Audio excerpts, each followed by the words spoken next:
So to all those who are watching, welcome. Our session today will be on getting a fair share, designing fiscal regimes for impact benefit agreements. And we have few presenters today. Today we have Cameron Genton, who is a PhD student at Simon Fraser University School of Resource and Environmental Management. His research focuses on natural resource economic policies, liquefy natural gas development, comparative policy, and rural development. Second, we have Joshua Batson, who is a master's candidate at Simon Fraser University School of Resource and Environmental Management. His research focuses on the advantages and disadvantages of alternative fiscal systems, which can be implemented to share monetary benefits from resource development. He has successfully used his knowledge of fiscal systems to evaluate the relative performance of negotiated fiscal regimes in impact and benefit agreements. Third, we have Dr. Tom Gunton with us today. He is currently a professor and director of the Resource and Environmental Planning Program at Simon Fraser University. Dr. Gunton has had extensive professional experience, including holding the position of Deputy Minister of Environmental, Lands and Parks, Deputy Minister of Cabinet Policy, Secretariat, and Deputy Minister of Finance, Treasury Board for the Government of British Columbia.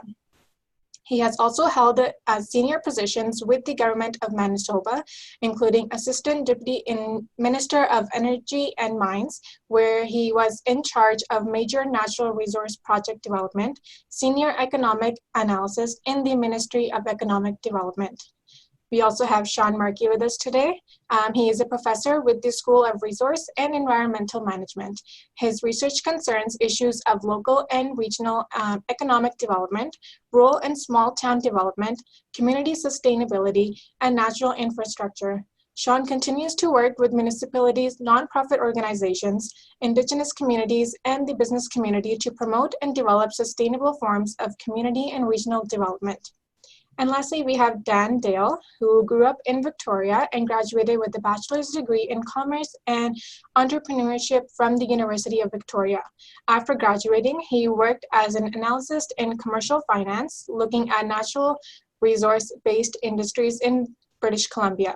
Dan is currently focused on major project planning, Indigenous relations, and economic benefit sharing and aims to translate his interdisciplinary training into policies that promote sustainable resource development. Thanks. I am now going to pass it on to our presenters.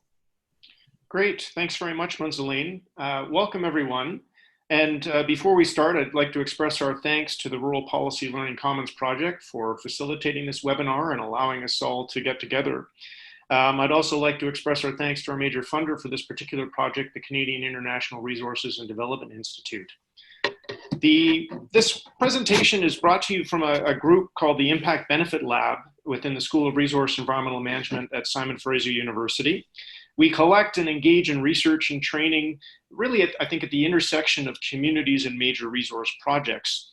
It represents the cumulative work of Tom Gunton and other colleagues in REM, including Dr. Murray Rutherford. And this specific work that we'll be talking about today is in working with our outstanding student researchers is looking at impact-based agreements. Agreements between project proponents and communities are increasingly popular as a means for communities to access benefits from resource projects and also to mitigate adverse impacts. They go by a variety of names: impact benefit agreements, community benefit agreements, benefit sharing agreements, and we'll be using IBAs or impact benefit agreements throughout the course of this presentation. Before I pass it over to Cameron and Josh to provide you with the main substance of the presentation, I wanted to speak a little bit to the motivation which drew us to this particular topic. I mentioned already that these types of agreements are increasing in use, but despite that, there are considerable research gaps. It's really an under-researched and under-studied phenomenon, and importantly, there's not enough sharing of lessons learned between the agreements. Often, I think one of the drivers of that knowledge gap is that many of these agreements are private, but that lack of knowledge leads to, I think, a real variability in the performance of these agreements and a greater potential for unfairness. in terms of how communities are treated. The specific gap that we'll be talking about today are the fiscal mechanisms used to determine a fair distribution of project revenues.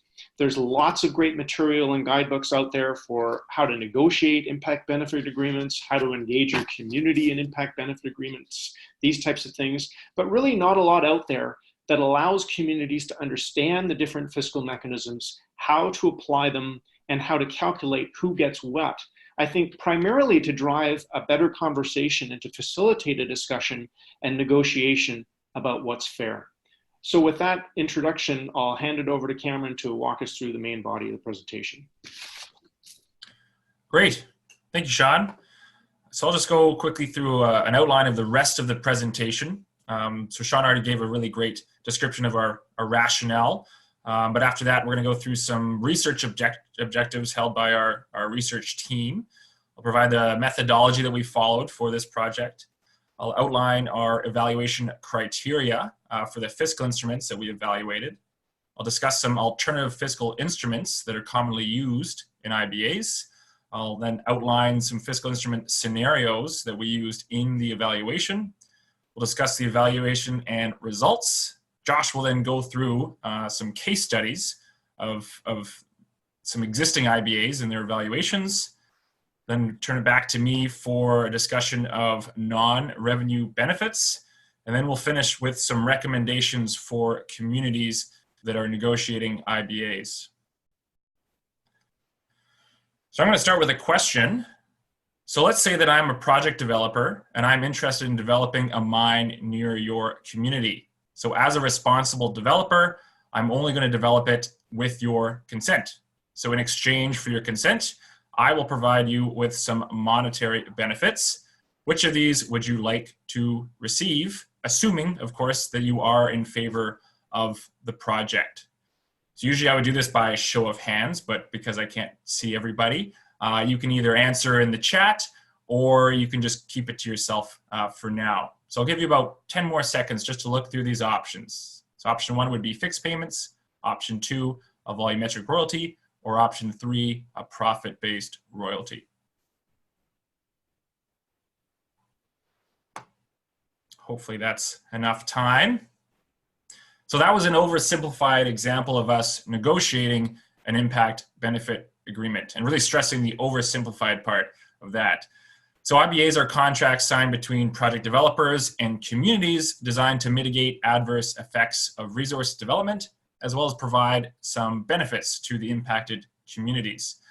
So as Sean was saying, although they are increasing in popularity, there are still some challenges regarding transparency, accessibility, and fairness of existing IBAs. So the key component of IBAs, and really the main focus of this presentation today, is the fiscal instruments used to generate community income.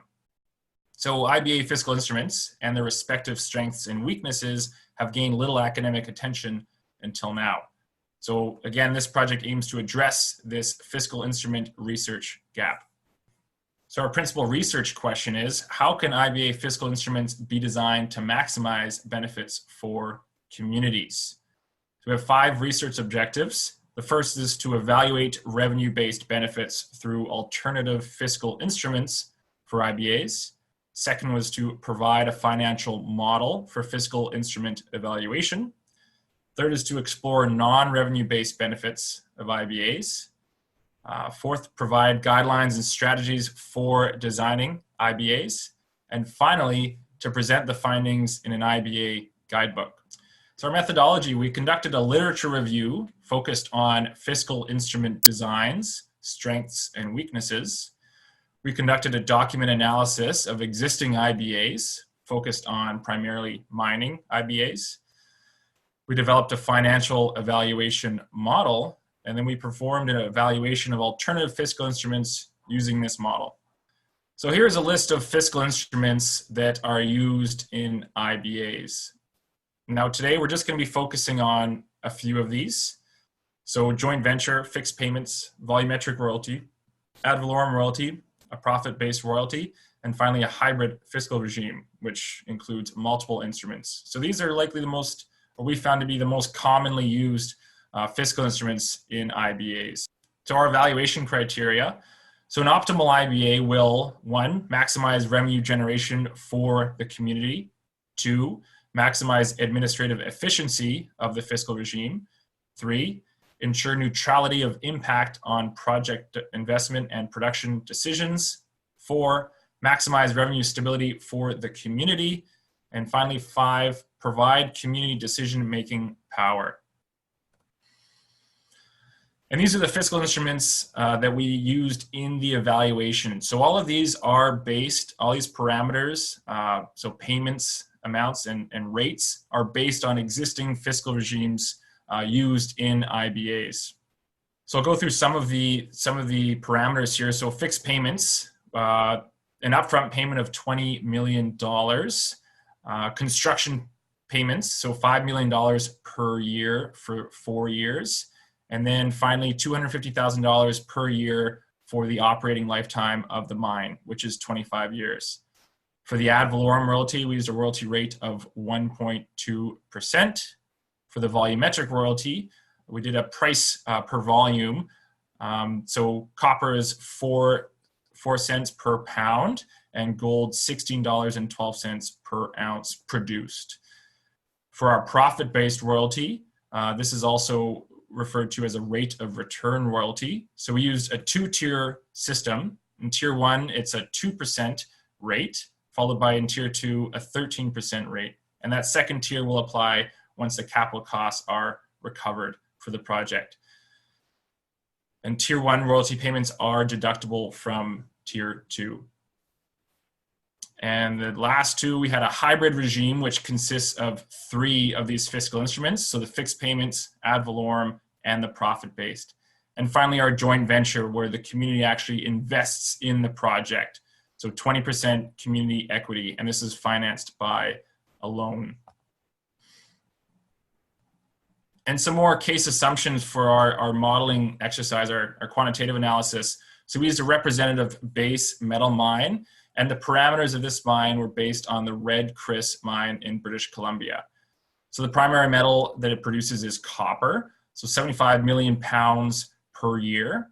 And the secondary metal is gold, 33,000 ounces per year. It has a 4-year construction phase and a 25-year operating phase. And its capital costs are $450 million. Okay, and we looked at some price scenarios, so some future prices forecasts for copper and gold. So these are based on a 10-year price cycle of the annual year-end prices. So from 2008 to 2017, we took those year-end prices, converted them into 2018 dollars, and then just continued that cycle over a 25-year period. So we looked at 3 price scenarios for our sensitivity analysis. We have our reference price. We have our low price, which is 10% below the reference prices. And we have our high prices, 10% above the reference prices. So the results of our analysis. So again, in this graph, you can see those three prices for the sensitivity analysis. So unsurprisingly, the hybrid regime generates the most community revenue. So at the reference price, you can see it's $80 million. The fixed payments generate $36 million. The joint venture generates $24 million. The ad valorem and profit-based royalties both generate $23 million. And the volumetric generates the least community revenue at $17 million at the reference price. And you can see in the fixed payments, it doesn't change based on the price, because it's not connected to commodity prices of the metals. Those are fixed payments, are guaranteed no matter what the price is. Whereas the other ones, you can see there can be quite a range. And in the joint venture, you can see in the low price, the reason it's in the negative is because the community has invested in that project, but they haven't generated enough revenue to kind of recoup those costs of the investment.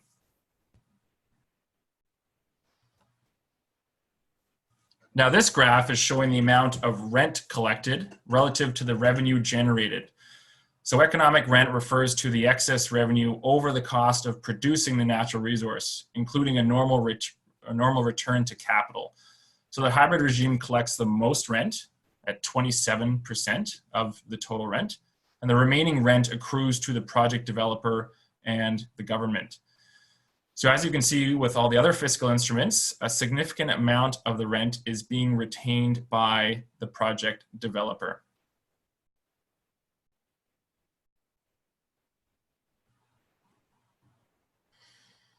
Now the community income stability. So as you can see here, hopefully, the joint venture and the profit-based royalties are the least stable. The fixed payments and ad valorem and volumetric royalties are quite stable. You can see they are fairly flat. The hybrid regime does appear to be unstable, but it has the added benefit of the stable fixed payments, meaning that the income will never drop below these fixed payments depending on the changes in prices. Now here's a visual summary of the results, which are based on the quantitative analysis as well as the literature review. So green is high performance, yellow is medium, and red is low performance. And I hope that you can really appreciate in this graph that it really shows the trade-offs associated with various IBA fiscal instrument designs. So just going through the ones that we focused on in the analysis, I'll just touch on those just to keep things simple in this presentation. So the joint venture performs well under neutrality and decision-making power, but is difficult to administer, and the income is unstable. And the fixed payments performs well for administrative efficiency and income stability, but medium in revenue generation. The volumetric and ad valorem royalties are relatively easy to administer and provide good income stability, but aren't considered neutral. Now, neutrality is an important one here because you may be asking, couldn't we just increase the royalty rates to generate more revenue? Well, this may be possible for some, but is rather unlikely for ones with low neutrality, such as the volumetric and ad valorem royalties. So for these, increasing the rates may make the extracting the resource uneconomic for the company at a certain price, meaning the developer is likely to just leave the resource in the ground. And the profit-based royalty performs well under neutrality, but does not provide stable income. And finally, the hybrid regime performs well under revenue generation and income stability, but like many of the others you see here, other than joint venture, doesn't allow for decision-making power. So now back to this. So of the three options, option one generates the most revenue and provides the most income stability, meaning that it is likely the best option to choose of these three. But an option that includes all three would be even better. So now I'll turn it over to Josh, and he'll discuss some case studies. Excellent. Thanks, Cam. So while the previous evaluation highlights the strengths and weaknesses of each fiscal instrument, we decided to apply the same sort of methodology in a case study. And so this evaluation looks at 10 previously negotiated and implemented IBAs and assesses their ability to generate revenue as well as provide stable income to communities. And so I'll just head to the next slide and kind of go over the 10 different IBAs that were tested. So here we have the summary of the first 5, and you can see under the first one, it consists of single fixed payments that are quite substantial, a number of multiple fixed payments, and an ad valorem royalty component, whereas regime 2 is just single fixed payments, multiple fixed payments, and a profit-based royalty. And then you'll see regimes 3 through regime 7, so let's just switch slides there, consist of only a profit-based royalty that's actually paid out by a provincial government as a proportion of the mineral tax revenue. And so if we just go to the next slide there, we'll finish looking at the regimes that were tested. And so fiscal regime 8 is solely composed of multiple fixed payments, whereas regime 9 is single fixed payments with an ad valorem royalty component. And then fiscal regime 10 includes single fixed payments, multiple fixed payments, an ad valorem royalty component, as well as a joint venture component, which has been established under free carried equity. So essentially the company gives free equity to the community members to that 5%. And so how do each of these regimes compare? Well, one way we can look at this is through the amount of revenue generated. And so here's a graph that identifies the amount of proportion of rent that each regime captures. And so you'll notice that under low reference and high market price scenarios, the 10 negotiated fiscal regimes mostly capture modest proportions of economic rent for communities. However, under the low market price scenarios, some regimes do capture a substantial amount. The range of rent captured under the low market price scenario ranges from around 1% to around 53%. And again, fiscal regimes 1 and 8 do actually capture a substantial amount under the low market price scenario, but you'll soon realize under the reference and high market price scenarios that the effectiveness of capturing rent significantly decreases. And so that's especially the case for fiscal regime 1, 2, 8, 9, and 10. And so what these dynamics indicate is that these negotiated regimes seem to favor the use of fiscal tools that are actually insensitive or unresponsive to changes in commodity market price scenarios, as well as project costs. And then within the middle of these regimes, so regimes 3, 4, 5, 6, and 7, they consistently generate the least revenue or capture the least amount of project rent. And this makes sense because if you recall the scenarios, these regimes only take a proportion of the mineral taxes that have been captured by a provincial government, and therefore the revenue to the community is essentially capped. And so if we just go to the next slide, we'll now discuss how each regime fared in regards to their revenue range to community, as well as the stability. And so here you'll see 3 graphs, one for the low market price scenario, one for the reference, and one for the high, which indicates the range, which is denoted by the minimum and maximum annual community income throughout the life of the mine. And stability is represented by the X you see on the graphs here, which corresponds to the coefficient of variation. And so how that works is the lower the X is on the graph, essentially the more stable the payments are to the community during the mine's production phase. So in regards to revenue range, as you can see, scenario 1 provides the most annual income to communities, as well as guarantees a minimum annual income throughout all phases of the project. And this is contrast against the other scenarios, which do not necessarily guarantee that minimum annual income throughout all project phases. But what's especially interesting is that scenario 1 generates, as I said, the highest annual income on a yearly basis, as well as the highest minimum. But scenarios 1 and 8, if you recall the last slide, actually capture similar proportions of rent for the community. And in contrast a little bit, fiscal regime 8, as you can see, actually provides the most stable income to communities. And that makes sense since the regime is only composed of static or unchanging annual fixed payments. And so from this research, we can come up with around 3 conclusions on the next slide there. And the first of which, we can say that the negotiated IBAs seem to collect relatively small proportions of economic rent generated from a mineral development, and therefore more aggressive fiscal regimes can actually be designed and implemented to collect significantly more revenue for the community, all while ensuring that the project is still economically viable. The second point we can make is that trade-offs actually exist between potential community objectives. For example, if you want to maximize your annual revenue, you may be actually sacrificing stability, or vice versa. And then the third point we can make is that an economic model can actually be used to estimate project rents and assess how effective a fiscal regime is. And therefore, communities who are sitting at the table or going to be sitting at the table, they may want to assess a given fiscal regime before finalizing the negotiation process. And so, Cam, I'll hand it back to you to discuss how to integrate non-monetary benefits. Great. Thank you, Josh. So non-revenue benefits. So this refers to any benefit that is not generated through a fiscal instrument. So it's more difficult to quantify than revenue benefits and can often be misunderstood or misrepresented. So a really important question here is, what is the distribution of costs and benefits between the community and the developer? So let's look at some examples of non-revenue benefits. So employment, the developer commits to hire and train employees from an impacted community. Infrastructure, the developer commits to providing infrastructure for the impacted community, such as housing or recreational or community facility. Environmental mitigation, so the developer commits to specific environmental mitigation measures, such as site reclamation, air pollution mitigation, and waste disposal. or local purchases, in which the developer commits to purchase goods and services from local suppliers.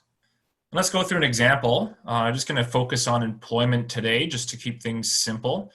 So the company offers to hire 150 employees from the community in this example. The employees will earn a salary of $100,000, which is an increase from the salaries that they used to have with their old jobs, which is $50,000. The local employees will require training for these jobs. So $50,000 per employee paid by the company in year one.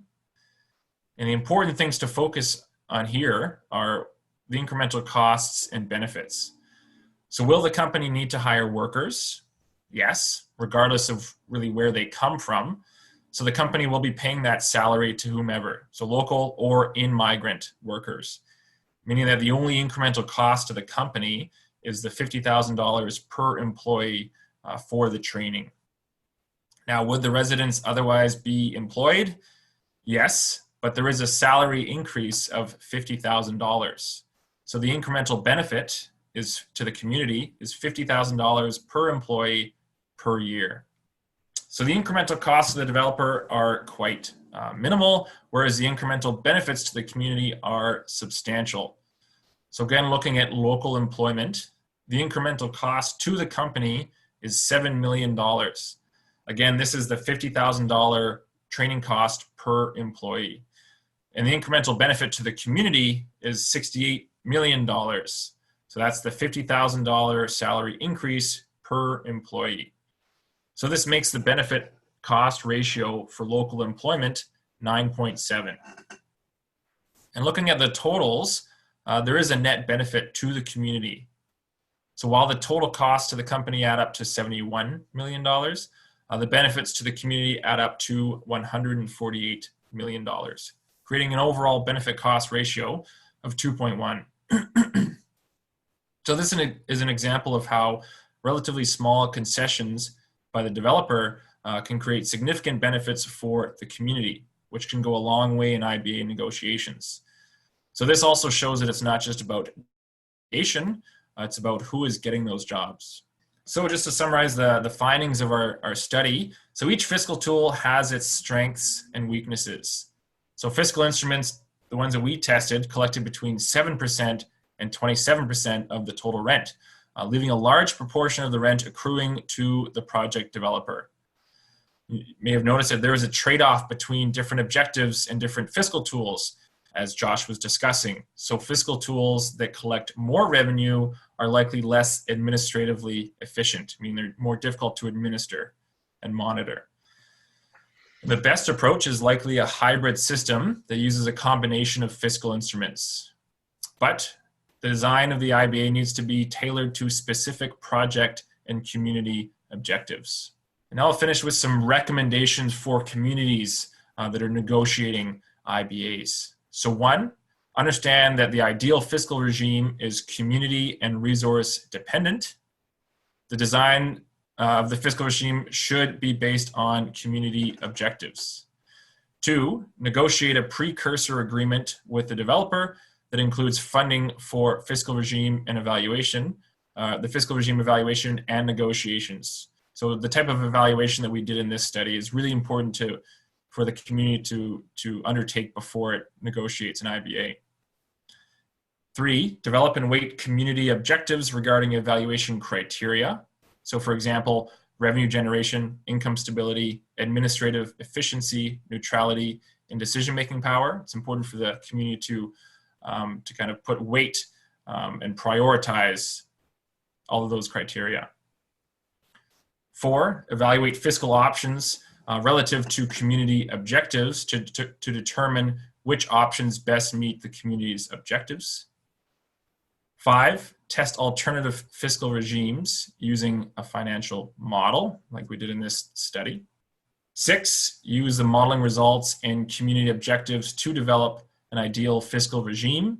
And again, this is likely a combination of fiscal instruments. Seven, understand and incorporate non-revenue benefit provisions into the IBA.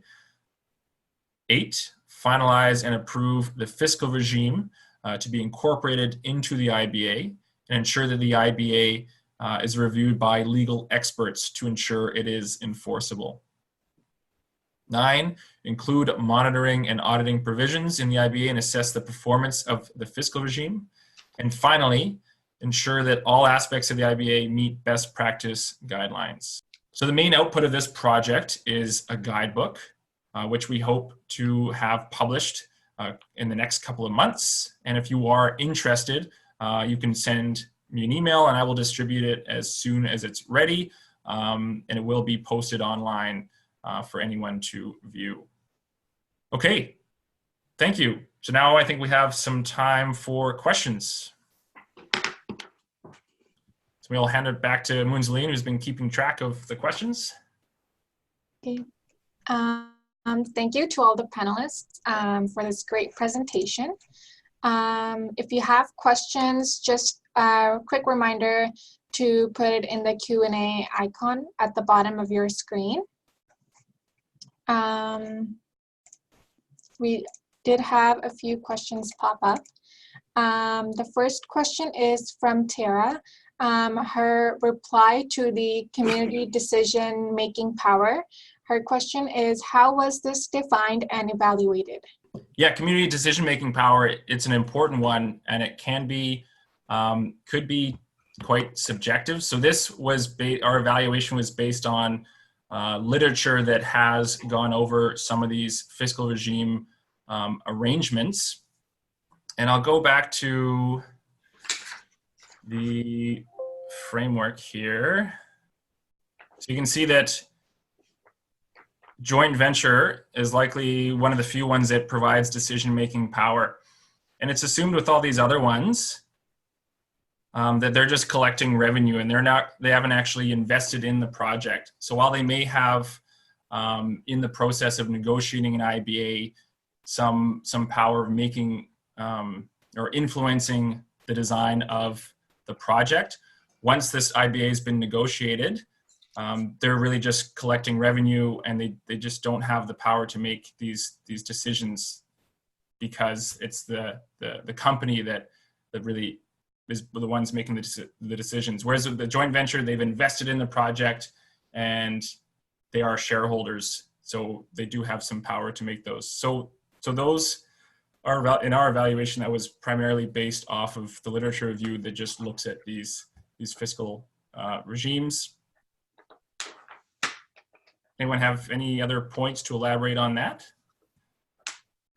Yeah, I'll kind of just add a little bit to that. And so, yeah, a lot of the decision-making power, you get that through the joint venture because it's just the structure of the company, and I guess that tool influences the structure of the company.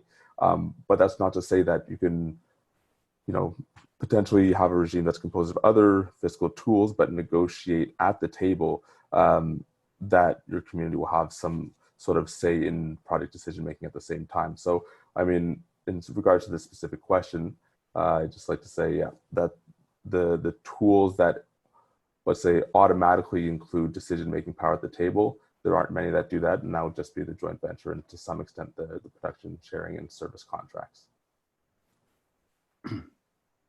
Yeah, and it may be useful just to add as well that decision-making power can be obtained through other provisions in the IBA other than just the fiscal instruments, just to emphasize that point. So the fiscal instruments are not the major tool for achieving decision-making power.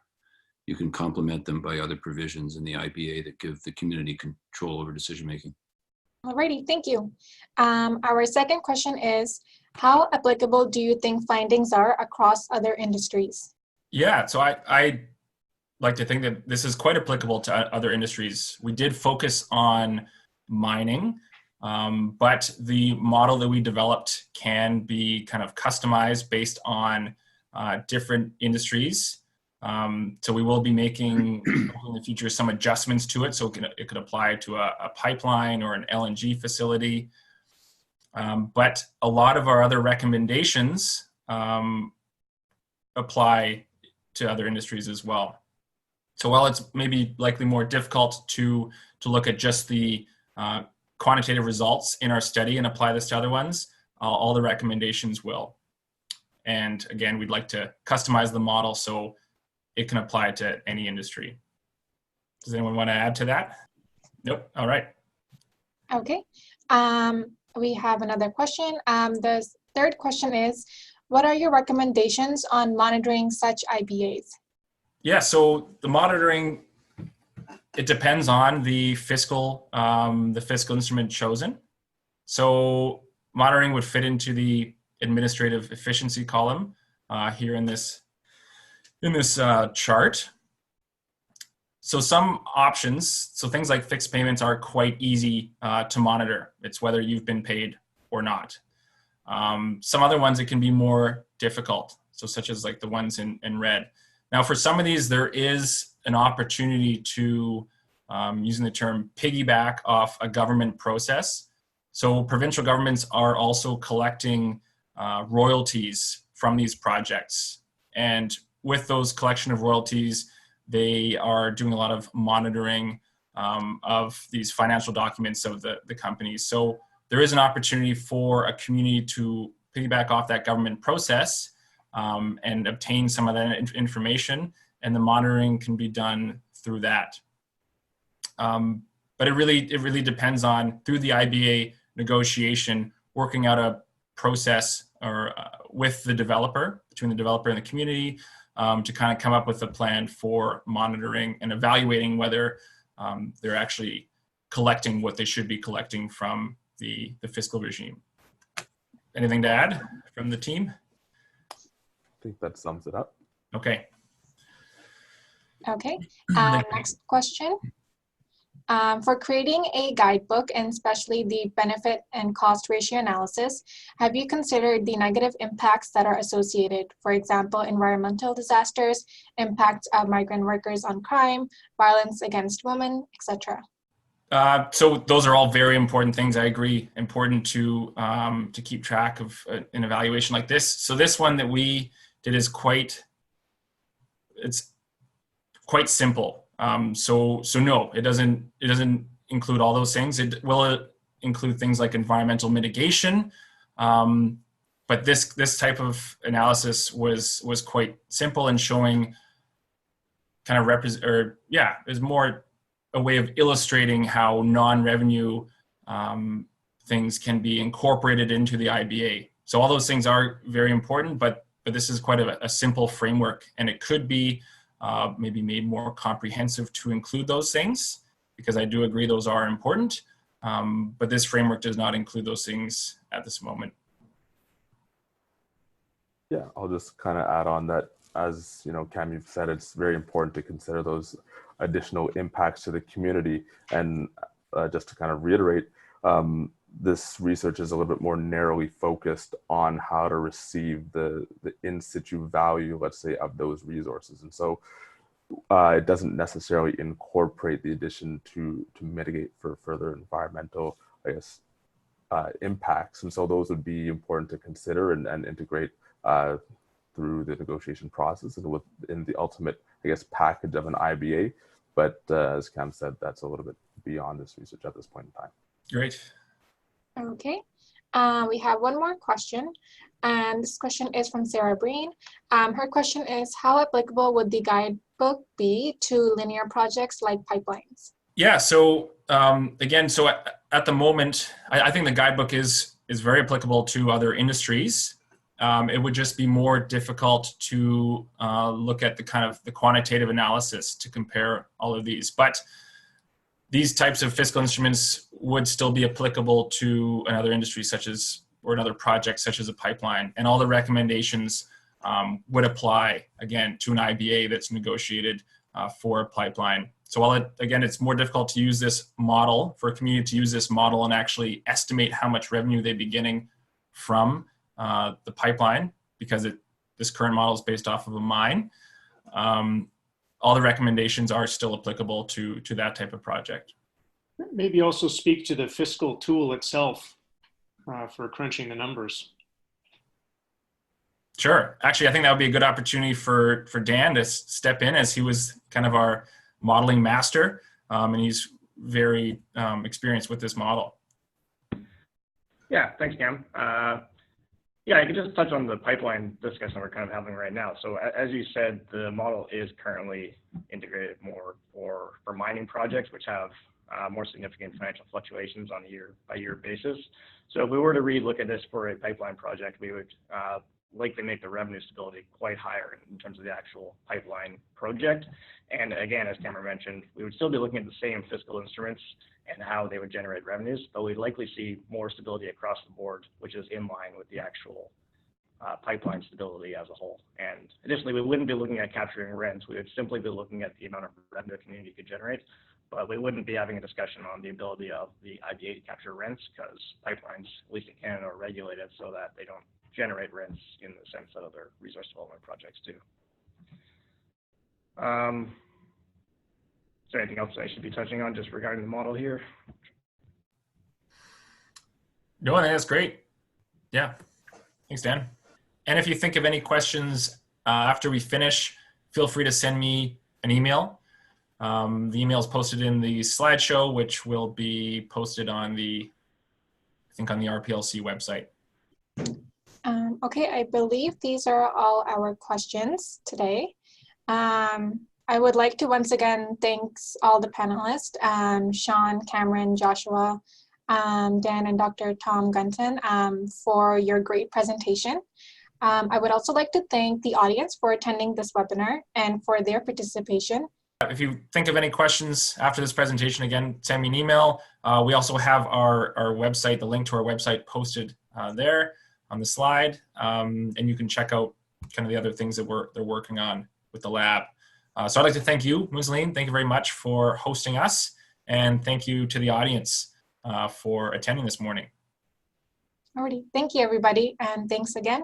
Everybody have a great rest of the day. Thanks very much. Yeah, thank you. Take care.